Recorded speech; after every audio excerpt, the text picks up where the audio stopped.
This video is sponsored by CuriosityStream. Get free access to my video streaming service Nebula when you sign up at CuriosityStream using the link in the description. This is China. It's big. Most of your stuff probably comes from there, and they have a solar farm shaped like a panda. But most interestingly, China is old. For as long as people have been talking about history, there has been a China to point to.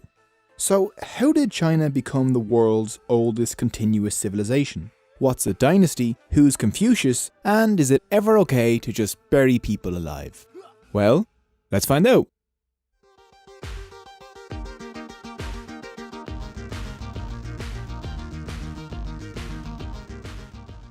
China was born along two great rivers, the Yellow and the Yangtze. People began farming rice and millet here around 8000 BCE. Silk cultivation would follow at around 3000 BCE, and silk would remain a Chinese trade secret for thousands of years. But these early farmers had a problem. The Yellow River, which had this nasty habit of flooding everyone to death. Enter you. Well, no, not you, but like you the engineer. He spent 13 years travelling up and down the land fighting the floods. So dedicated was he to his task that he walked past his own home on several occasions but never went inside to visit his wife or newborn child. You built canals that led the excess floodwater into the fields or out to sea and so stopped the floods. Everyone was very impressed with you. He gets named king, and so starts China's first dynasty, the Xia dynasty. What's a dynasty, you might ask? A dynasty is a family that rules over China. If the family dies or is overthrown, a new family takes over. Eventually.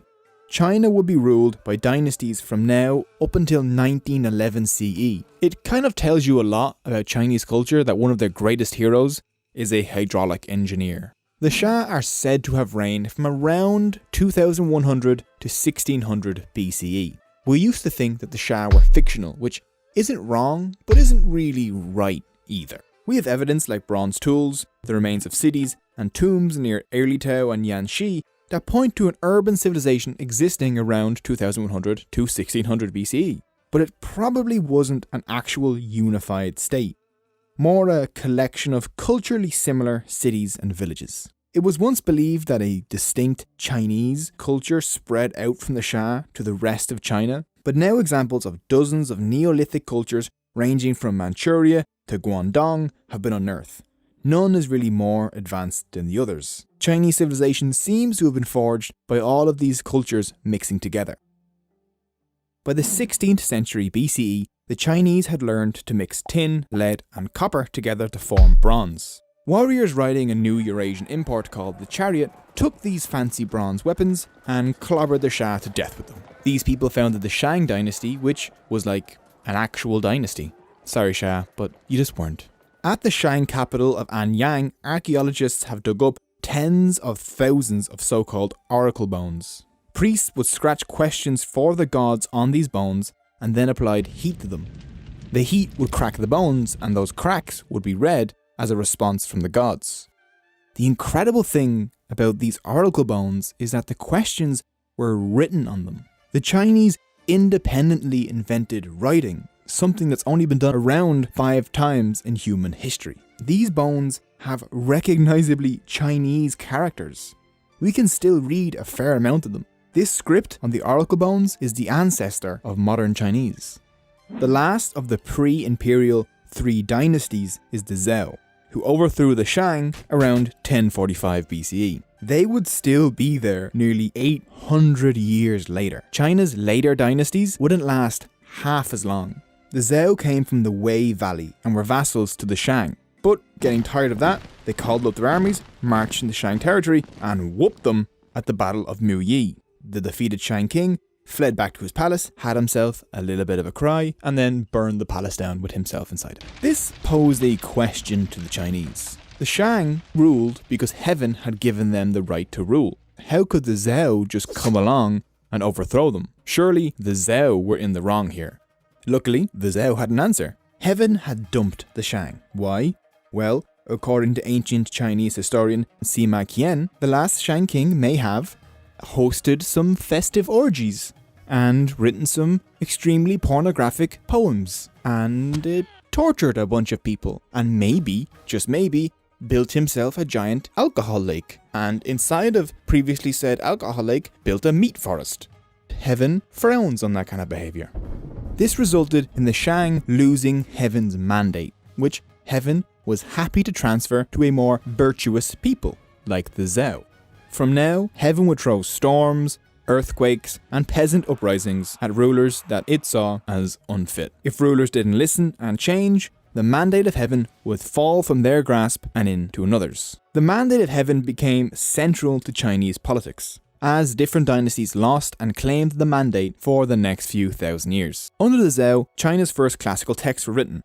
Irrigation and flood control sprang up, along with a large bureaucracy. A network of canals were built to transport food and luxuries. Zhao elite families could live in fancy walled cities and enjoy poetry and silk clothing, while commanding large armies and taxing the peasants to death. It was a time of immense change. Iron appeared in China around the 9th century BCE, about 1,000 years later than in the Middle East. But the Chinese quickly became experts. Europe and the Middle East could not figure out how to melt iron, and so were forced to use wrought iron, which is terrible. By the 4th century BCE, the Chinese were using heat-resistant clay in their furnaces, which allowed them to reach temperatures of over 1,537 degrees Celsius. So they could liquefy iron and cast it into molds. This technology wouldn't reach Europe for another 1,800 years. This gave the Chinese much stronger tools and weapons that could be produced on a massive scale. Trade kicked off as the population soared to 15 million, and cities turned into manufacturing centres. Chinese silk has been discovered as far away as Germany in the 6th century BCE, suggesting that the famous Silk Road was already emerging. The Zhao started using money, which was a novel idea at the time. It was shaped like knives or spades, which seems inconvenient, but they were figuring things out.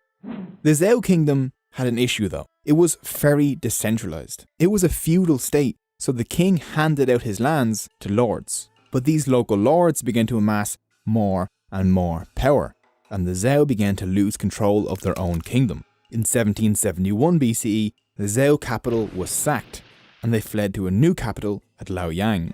The Zhao still had about 500 years left in them, but at this point they were just puppets to their much more powerful vassals.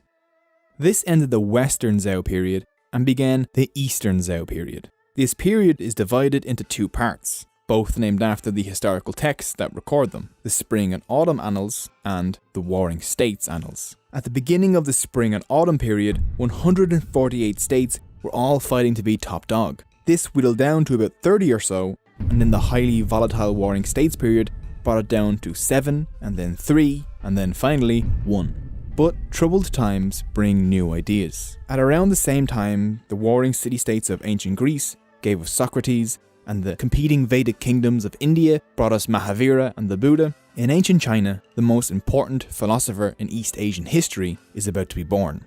Master Kong, or Confucius as he is known to us, lived a fairly uneventful life. A failed civil servant, dying in 479 BCE without ever having wielded any real power or influence. But he had managed to gather a small group of followers who recorded his sayings in the Analects. Confucius's philosophy was concerned with the chaos that was destroying China. He wanted to restore order to a world that was falling apart. To do this, Confucius advocated a system of 5 hierarchical relationships. The 5 relationships were ruler to subject, husband to wife, father to son, older brother to younger brother, and friend to friend. The younger partner was always supposed to respect and honour the older or more male partner. Yeah, Confucius, as a man from thousands of years ago, wasn't really great when it came to women's, so keep that in mind. Most of these relationships were within the family, with the father holding the highest position. This led to a tradition of filial piety, still important in East Asia today. Filial piety means to be good to one's parents, to respect them, to follow their orders, and to act in a way that positively reflects on them. It worked the other way too. Parents were supposed to provide the best care possible for their children and make sure they were safe and their futures secure. Within this system, family came before anything else. Confucius emphasized a concept called Ren, which roughly translates to benevolence or humanity. This virtue was key to Confucius's golden rule. which is, do not do unto others what you would not wish done to yourself. Confucius believed that if everyone followed their role and acted with benevolence, then society would work perfectly. The ruler especially needed to be benevolent because they were the one that set the example for everyone else. People were only stealing or warring because their rulers were greedy and violent. Confucius said, in administering your government, what need is there for you to kill? Just desire the good yourself and the common people will be good. Confucius was a fairly outspoken critic of the powerful of his day. Maybe his most revolutionary idea was that the government should work to benefit the people and should be open to everyone, not just nobles. This evolved into a new concept, the civil service examination. Centuries after his death, the Han Dynasty government would establish examinations based on Confucian texts that all government officials would need to pass. Any male could take these examinations. This meant that careers in government were open to the best and brightest men. This exam-based system was in place in China thousands of years before anywhere else. Confucius wasn't the only philosopher travelling around China at this time. In fact, it was the golden age of Chinese philosophy, often called the 100 Schools of Thought. It saw the rise of a school known as legalists. They disagreed with Confucius's view that human nature was good. Legalists argued that humans by their very nature were evil and could only be made good through guidance of strict laws, powerful rulers, and a strong state. Taoism rose to popularity around the same time, founded by Lao Tzu or the Old Master. Taoism is all about accepting what is happening. It's not action, but inaction, called Wu Wei, that Taoism sees as important. It's best to act in harmony with the universe and just let nature take its course. These explanations of Confucianism, legalism, and Taoism are far from complete. We simply don't have the time, but there are some links down below that you can follow to learn more. The state of Qin lay on the outskirts of what the Warring States era Chinese considered the civilized world. The Qin were semi-barbarians by their standards. The Qin lived in a dangerous world, between Xiongnu nomads and the Warring States. This meant military might was needed for survival. They adopted every innovation they came across. Siege weapons, iron swords, crossbows, sitting on horsey boys rather than riding in chariots behind them. The Qin adopted all of these and added their own innovations too. Rather than being a feudal state with lords, the Qin created a highly centralized state. Strict laws now regulated trade and harshened punishments. The entire population was registered with the government, and now peasants paid taxes and contributed labour and military service directly to the state rather than to their local lord. Every household in the state was grouped in 5s or 10s, and each group was held responsible for the actions of their members. Soldiers of the same group were punished as a group if an individual was cowardly. Disciplined, drilled, armoured, and armed with swords and crossbows, the new armies of the Qin were ready to go take on their aristocratic, chariot-riding enemies. King Zheng is normally given credit for conquering all of China and creating the first Chinese empire. However, he owed a lot to his great-great-grandfather, King Hui of Qin, who reigned around 311 to 338 BCE. He cleverly shifted his focus off the drama of the Warring States and to the weaker yet rich states to the southwest. There, over the Qinling Mountains, lay a land of silk and money. The central plain of Sichuan has been continuously farmed for more than 3,000 years. Because of its rich soil and benign climate, the Chinese call it Tianfu, the heavenly kingdom. This was Sichuan, today China's fourth most populous province. The Warring States paid little attention to the isolated Sichuan kingdoms of Shu and Ba. They saw them as barbarians. King Hui saw them as an opportunity, but getting there remained the challenge. According to a much later and pretty hilarious account, he came up with a very cunning plan. He had 5 stone cows sculpted to perfection, with gold splattered around their tails and back legs. Then they were placed out in a field where the envoys of the Shu could see them. The Shu king, obviously excited about the idea of these infinitely gold-pooping cows, asked for them as a gift. But getting these gifts over the impassable mountains would be impossible, until King Hui offered to build a road. This stone cattle road does actually have some archaeological evidence. It's probably the earliest mountain highway in China. Qin engineers made the mountains crossable by building gallery roads. What's a gallery road, you may ask? This terrifying thing is a gallery road. They bored holes into the mountainside and then plugged them with wooden planks. They made these things large enough to accommodate chariots and horses and carriages and stone cows. Along these sky death roads, as historians call them, the stone cows were brought to the King of Shu. An unexpected extra was the thousands of Qin soldiers and war wagons that came in behind them. In 316 BCE, with soldiers now pouring across the new road, the kingdoms of Shu and Ba fell, and Szechuan now belonged to the Qin. This really was a land of silk and money. Szechuan had huge silk supplies and massive amounts of mineral wealth. Mined Szechuan copper was minted into Qin coins and made them filthy rich. All hyped up on Szechuan steroids, the Qin could steamroll over the other warring states. So when the young King Zhen came of age in 238 BCE, he already possessed half of his future empire. He just had to finish it off. And by 221 BCE, he had wiped out all of the other warring states. With China under his rule, he adopted the title Qin Shi Huang, the first emperor of Qin. The Qin dynasty had now begun, and the emperor set about turning China from a bunch of feudal kingdoms into a united empire. With the help of Li Si, the new chief minister, everything was standardized. Laws, standardized. Weights and measurements, standardized. The length of chariots, carts, roads, swords, walls, tools, all standardized. It was like a giant East Asian IKEA. The mining, winemaking, and salt industries were all brought under state control. This was all done to form China into a single, cohesive unit. Li Si went about creating a government where people were promoted based on merit rather than birth, which made it extremely efficient. He had the weapons of the warring states melted down into giant statues so that no one would get any ideas about whether they could challenge this new state, which is some Game of Thrones type stuff. Qin copper coins became the empire's standard currency. Their design, circular with a square hole in the middle, would last more than 2,000 years.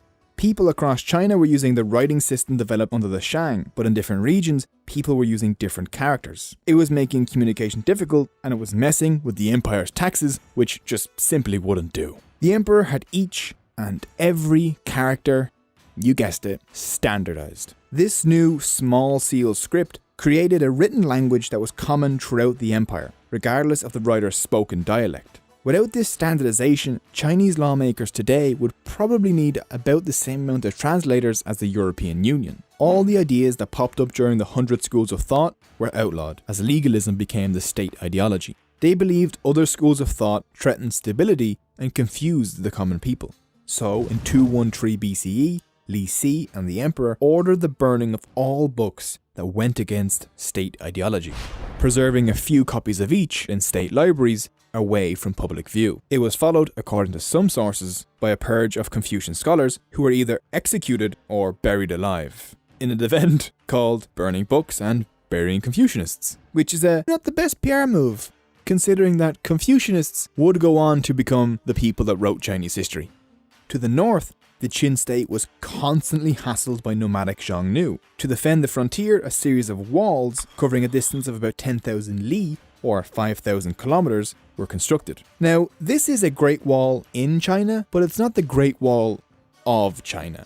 That was built 1,500 years later during the Ming Dynasty, but some parts of the Qin Wall are still visible. The emperor's centralization, conquest, and constructions had created a lot of enemies, like the former powerful families, the Confucians, and the common people.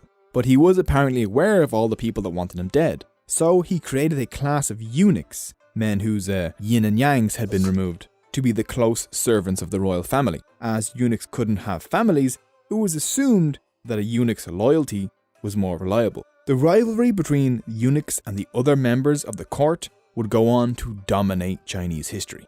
The emperor had ruled for about 11 years now, and he was getting a bit old. But he wasn't planning on dying anytime soon, because death is for peasants. He began to consult with sorcerers to find an elixir of immortality. The potions prepared for him by the immortality experts contained cinnabar, and cinnabar, when ingested, has the unintended side effect of death. The first emperor had a tomb of unimaginable scale built for himself. To this day, it still remains unopened, but parts of it have revealed the famous Terracotta Army, which was reported to have taken over 700,000 workers to build. Which brings us to an important point. All the wonders of these empires, the Great Wall, the canals, the tombs, the palaces and the cities were built with millions of hours and lives of forced or near forced labour. All of this depended on exploiting the peasants and the slaves, who tended to grow pretty tired of it. The Han, the Tang, the Yuan, the Ming and the Qing dynasties were all brought down by peasant revolts. Shortly after the emperor died in 210 BCE, the dynasty was paralysed by rivalries and the oppressed peasants rose up. 4 years later, the dynasty was overthrown. Its 15-year reign was the shortest in Chinese history. But the Qin's revolutionary act of creating a united Chinese empire was a monumentous event in world history. The previous dynasties had been small and decentralised. So it was the Qin that really gave birth to the idea of China. From now on, dynasties would change. More periods of warring states would occur, but China as a unified culture would remain constant. The golden age of the Han is about to dawn. They will invent paper and flying machines and earthquake detectors. Confucianism will become the state ideology, where it will remain until now, really. The famous connections with India and Rome along the Silk Road will shape world history. They'll fight nomads and even Greeks as they expand north, south and west. But that is a story for another time. And when that time comes, that video will be up first and ad-free over on Nebula, a streaming video platform I'm helping to build along with lots of other independent creators like CGP Grey, Lindsay Ellis, Knowing Butter and a bunch of other creators. YouTube can be tough on creators like us, but CuriosityStream loves independent creators and wants to help us grow our platform. So they're offering Cogito viewers free access to Nebula when you sign up at curiositystream.com/Cogito. By signing up for CuriosityStream, you'll be getting access to thousands of documentaries like this one on the Silk Road, which is a sweeping documentary that covers the various cities and vast distances that brought goods across the ancient world. They have thousands of documentaries featuring top names like David Attenborough and Stephen Hawking, including exclusive originals. You'll get unlimited access starting at just $2.99 a month, and the first 31 days are completely free if you sign up at curiositystream.com/Cogito and use the promo code Cogito during the sign up process. By signing up to CuriosityStream, you will be helping the entire YouTube educational community as we work together to build a place where we can create Nebula originals like Real Engineering's Logistics of D-Day series or Grand Theft Auto by Real Life Lore and Second Thought. So go to curiositystream.com/Cogito and you'll get thousands of high quality documentaries, and you'll be helping to support educational creators without having to sit through ads, which no one likes. If you like this kind of content, please subscribe and hit the notification bell. And if you'd like to support the channel, then you can go and join my potato army over on Patreon or purchase some merch, which is linked below. All of the sources used are also linked down below. Thank you so much for watching.